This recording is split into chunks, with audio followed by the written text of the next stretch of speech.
Let's mike news at 7। Congress नेता राहुल गांधी ने देहरादून में छात्रों की गूंज रैली को संबोधित करते हुए नीट यूजी पेपर लीक विवाद के बाद शिक्षा व्यवस्था को पूरी तरह से बदलने की मांग की है।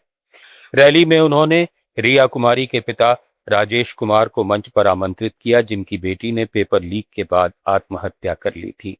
राहुल गांधी ने आरोप लगाया कि कोचिंग सेंटर से लेकर एनटीए और शिक्षा मंत्रालय तक पूरी व्यवस्था पेपर लीक में शामिल है, जिससे 7.5 करोड़ छात्र प्रभावित हुए हैं। परीक्षा प्रणाली पुरानी और परीक्षक केंद्रित है। इसे छात्र केंद्रित, लचीला और तकनीकी रूप से सुरक्षित बनाना चाहिए, जिसमें सिक्योर प्रश्न बैंक और रैंडमाइज्ड पेपर्स हों। अगर आपके पास पैसा है, अगर आप भ्रष्ट हो, अगर आप ईमानदार नहीं हो और अगर आप चोरी करके इस दरवाजे से निकलना चाहते हो, तो एक दूसरा छुपा हुआ रास्ता है, पेपर लीक वाला रास्ता। इस रास्ते में अगर आपको इस रास्ते पे चलना है, पहला क्वालिफिकेशन, आपके माता पिता मिडिल क्लास या गरीब नहीं हो सकते। दूसरा क्वालिफिकेशन, आपको ईमानदारी से काम नहीं करना। अगर आपको बेईमानी करनी है तो आप ये रास्ता चुन सकते हो। अब 99.9% लोग हमारे जो स्टूडेंट्स हैं वो ईमानदार हैं, वो इस रास्ते में नहीं चलते हैं, मगर 1% लोग सिस्टम का प्रयोग करके इस रास्ता का यूज करते हैं और बाकी सारे के सारे युवाओं को नुकसान होता है।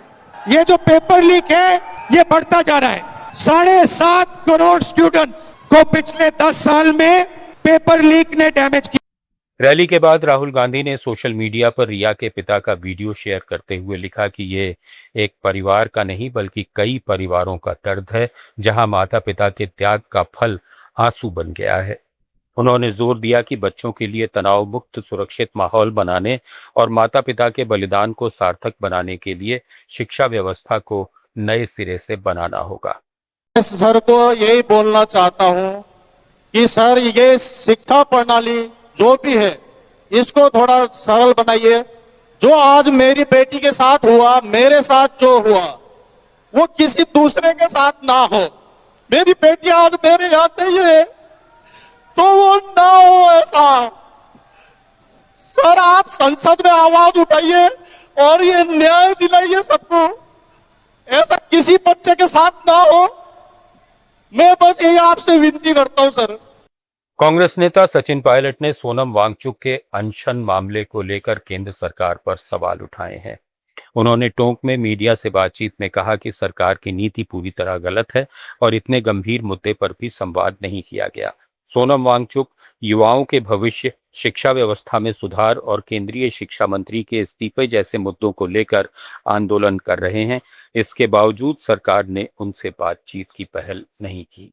सरकार की बहुत गलत नीति है कि जो व्यक्ति इतने दिनों से, लगभग 20 दिन से सोनम वांगचुक जी अन्न को त्यागे हुए हैं, भूख हड़ताल कर रहे थे, किस मुद्दे को लेकर कर रहे थे? नौजवानों के भविष्य को लेकर और शिक्षा मंत्री का इस्तीफा मांगते थे। सरकार ने कोई संवाद नहीं किया, कोई चर्चा नहीं करी, कोई संज्ञान नहीं लिया।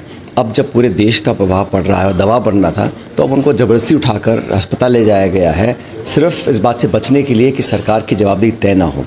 बेहतर ही होता सरकार संवाद करती और जो उनकी मांग थी उस मांग को पूरा करती।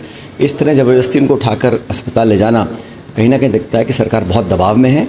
लेकिन इस घटना से कोई रुकने वाला नहीं है। जिस प्रकार पूरा देश, कांग्रेस पार्टी, राहुल गांधी जी, तमाम नौजवान इस मुद्दे को लेकर आक्रामक हो चुके हैं, अब असंतोष बहुत बढ़ चुका है और इस तरह जबरदस्ती उनको अस्पताल ले जाने से आक्रोश और बढ़ेगा, कम नहीं होगा।